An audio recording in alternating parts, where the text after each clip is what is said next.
So good morning students. आज हम बात करने वाले हैं कुछ इंपॉर्टेंट एमसीक्यूज़ को लेके जो कि आपके 2025 बोर्ड एग्ज़ाम में गारंटीड 110% आने वाले हैं। Chapter 11 human I and the colourful world से। ठीक है, तो चलते हैं अपने पहले क्वेश्चन की तरफ। आज का हमारा पहला क्वेश्चन है, which of the following statement is about the retina is true. इनमें से कौन सा स्टेटमेंट या कौन सा सेंटेंस जो है वो रेटिना को लेके सही है। तो आपके पास पहला ऑप्शन है, option A, it is the outer most layer of the eye. Option B, it is responsible for detecting colour and fine details. Option C, it produces tears that lubricate the eye. Option D, it controls the amount of light that enters the eye. And इनमें से आपको बताना है कि कौन सा option सही है। ठीक है, चलिए कोई नहीं, इसका ऑप्शन बी सही है। Means option B is the correct answer. It is responsible for detecting colour and fine details. ठीक है, बढ़ते हैं अपने नेक्स्ट क्वेश्चन की तरफ। Which of the following structures in the eye is responsible for focusing light on to the retina. हमारे आँख का कौन सा पार्ट जिम्मेदार होता है या रिस्पॉन्सिबल होता है रेटिना पर लाइट को फोकस करने के लिए। ठीक है, तो आपका पहला ऑप्शन है option A, pupil. Option B, cornea. Option C, lens. या ऑप्शन डी, आइरिस। आपका ऑप्शन कौन सा इसमें से सही होगा? ठीक है, तो इसका ऑप्शन सी, लेंस। ठीक है, इसका option C, lens is the correct answer. ठीक है, बढ़ते हैं अपने नेक्स्ट क्वेश्चन की तरफ। Which of the following condition is caused by the inability of the eye to focus light properly on to the retina. किस चीज़ की कमी से हमारी जो आँखों पे जो लाइट आती है वो रेटिना पे नहीं पड़ पाती या नहीं फॉल होती है। ठीक है, तो इसमें से कौन सा डिफेक्ट सही है? ठीक है, आपके पास ऑप्शन है, option A, cataract. Option B, myopia. Option C, astigmatism. Option C, glaucoma. अब आपको इसमें से बताने हैं कौन सा ऑप्शन सही है। ठीक है, तो इसका option B means myopia is the correct answer. ठीक है, अब बढ़ते हैं अपने नेक्स्ट क्वेश्चन की तरफ। हमारा फोर्थ क्वेश्चन है, which of the following parts of the eye is responsible for producing tears. हमारे आँख का वो कौन सा हिस्सा है जिसकी वजह से हमारे आँखों में आंसू आते हैं या प्रोड्यूस होते हैं। ठीक है, तो आपके पास ऑप्शन है, option A, retina. Option B, cornea. Option C, sclera.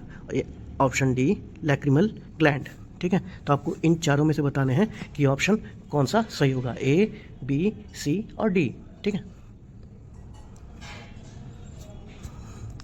चलिए कोई नहीं, इसका option D means lacrimal gland जो है is responsible for producing tears. Therefore option D is the correct answer. ठीक है, बढ़ते हैं अपने नेक्स्ट क्वेश्चन की तरफ। Which of the following statement about the iris is true. ठीक है, तो आइरिस को लेके इसमें से कौन सा स्टेटमेंट सही है? आपके पास ऑप्शन है, option A, it is responsible for producing tears. Option B, it controls the amount of light that enters the eye. Option C, it is the outermost layer of the eye।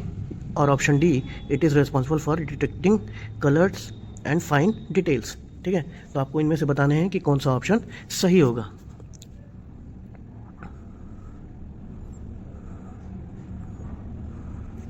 तो इसका सही answer है option B, it controls the amount of light that enters the आई।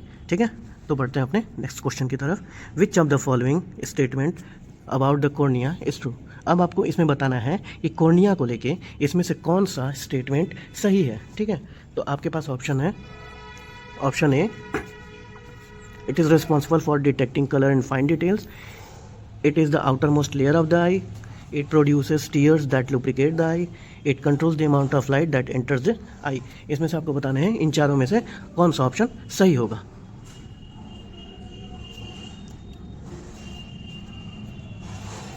तो इसका option B is the correct answer. ठीक है, इसका मतलब it is the outer most layer of the eye. Cornea जो होता है ये सबसे आउटर मोस्ट लेयर होता है हमारी आँख का। ठीक है, अब बढ़ते हैं अपने नेक्स्ट क्वेश्चन की तरफ जो कि है, which of the following condition is caused by the clouding of the lens in the आई।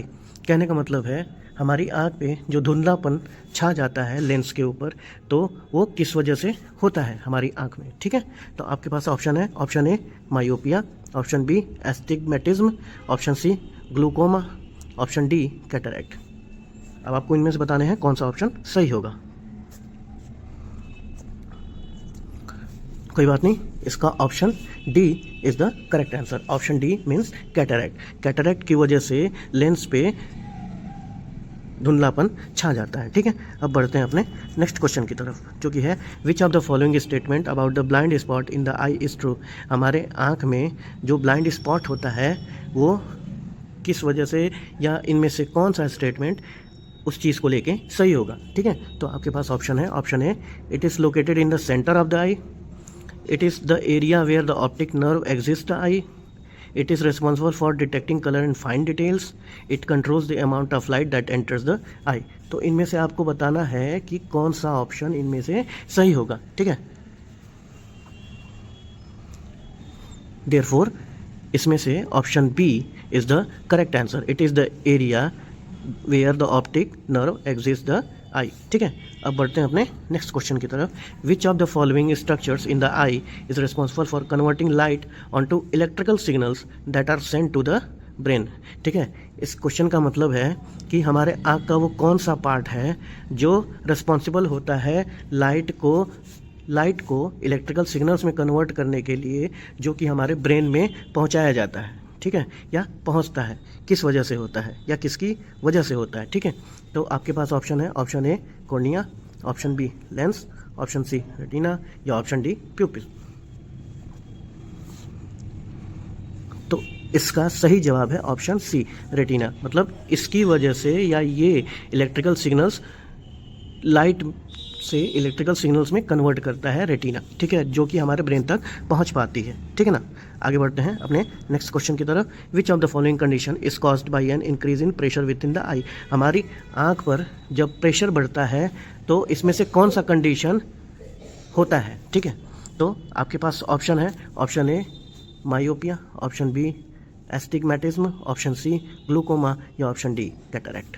आपको इसका सही ऑप्शन बताना है। ऑप्शन कौन से सही होंगे फिर से सुन लीजिए। आपके पास ऑप्शन है, option A myopia, option B astigmatism, option C glaucoma, या ऑप्शन डी कैटरैक्ट। तो इसका option C glaucoma is the right answer. Thank you.